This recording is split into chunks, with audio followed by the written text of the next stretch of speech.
Welcome back to another episode of Inside the Review Room. My name is Helena. Before we begin today's episode, I just want to take a second to shout out Future Sports Soda. Whether I'm prepping a late night script or powering through a recording or reflecting on tough stories like this one, it keeps me sharp, focused, and ready. Now let's get into today's story, one that hits a little bit differently. 2 lives, 2 football careers, 2 brothers ended far too soon. This is the story of Diogo Jota and André Silva, not just players, but sons, husbands, a father to 3, whose journey was cut way too short in a tragic car accident.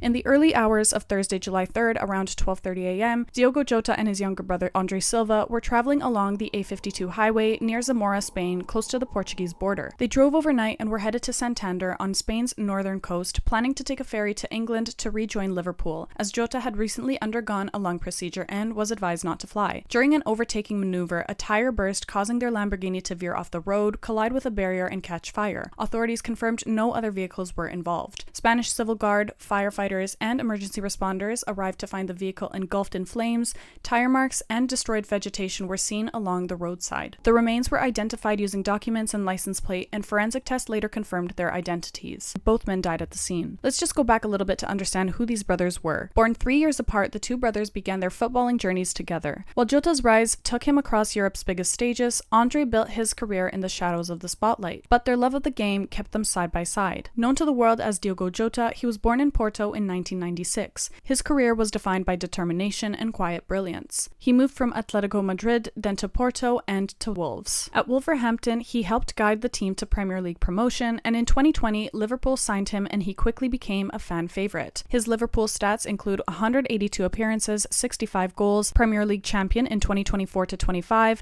FA Cup, and 2 League Cups. He also made major contributions to the Portugal national team, winning the Nations League in 2019 and again in June 2025. His final match was Portugal's penalty shootout victory over Spain on June 8th. It's Diogo Jota ending his own personal goal drought. Off the pitch, Jota was a well-known FIFA gamer as well as a Twitch streamer, even reaching the top of global rankings, claiming the world #1 position on the FIFA 21 Champions Leaderboard for PlayStation with a 30-0 record in February 2021 and launching his own esports team during the pandemic. He would take his PlayStation on away games and balance the parallels between competitive gaming and football while praising its rapidly evolving scale, attracting millions worldwide. André Silva, on the other hand, was born in 2000 and he followed in his brother's footsteps playing soccer. He played at numerous clubs, including FC Porto's academy, where he built lifelong friendships with players. He eventually signed with FC Penafiel in Portugal's 2nd division, where he made a name for himself as a reliable fast forward with a keen eye for goals. His stats at the club included 143 official matches, 21 goals, and 4 assists. His coach praised him for his character, professionalism, and ability to balance football with academic and business pursuits. André earned a degree in business administration and co-founded a company with his brother, and he was also preparing for his 3rd season with Penafiel with a contract lasting until 2026. Less than 2 weeks before the crash, Jota married his childhood sweetheart and longtime partner, Rut Cardoso. They met as teenagers around 2012, I believe, when they were about 13 and 14, and have been together since. They got engaged in 2022 and married on June 22nd, 2025, just 10 to 11 days before his tragic passing. The couple had 3 children together, the youngest born last year. The response of the death was immediate and global. Cristiano Ronaldo saying it doesn't make sense, Bruno Fernandes saying that he was a friend, colleague, companion in 1,000 battles, and Liverpool FC called the loss unimaginable. Portugal's national team observed a minute of silence at the Women's European Championship. Even Wimbledon made an exception to its strict dress code, allowing black armbands in honor of Jota and Silva. And fans flooded Penafiel's social media with tributes to André.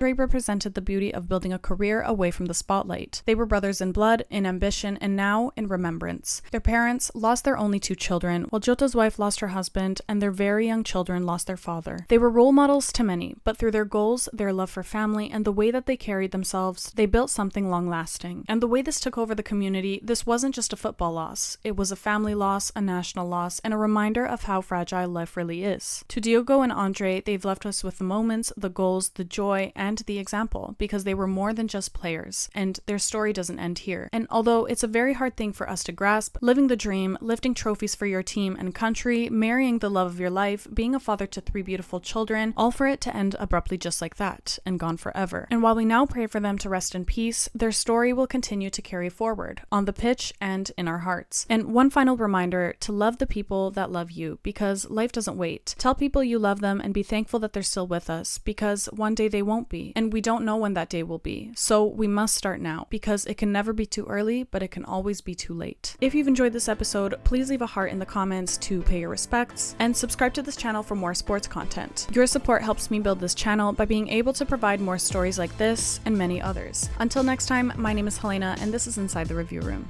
What players do you enjoy watching and why? My brother. Yeah? My brother plays in Penafiel, second division in Portugal. By far, the one I most enjoy.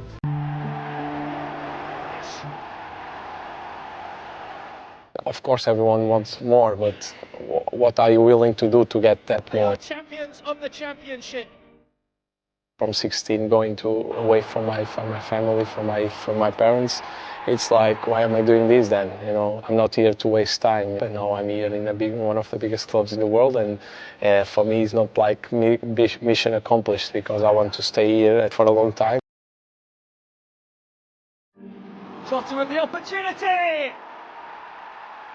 Wolves strike first, and it's their main man. Working under Jurgen as well was, if I could select one coach, it was him. And when my agent told me Liverpool's interested, for me it was like, wow.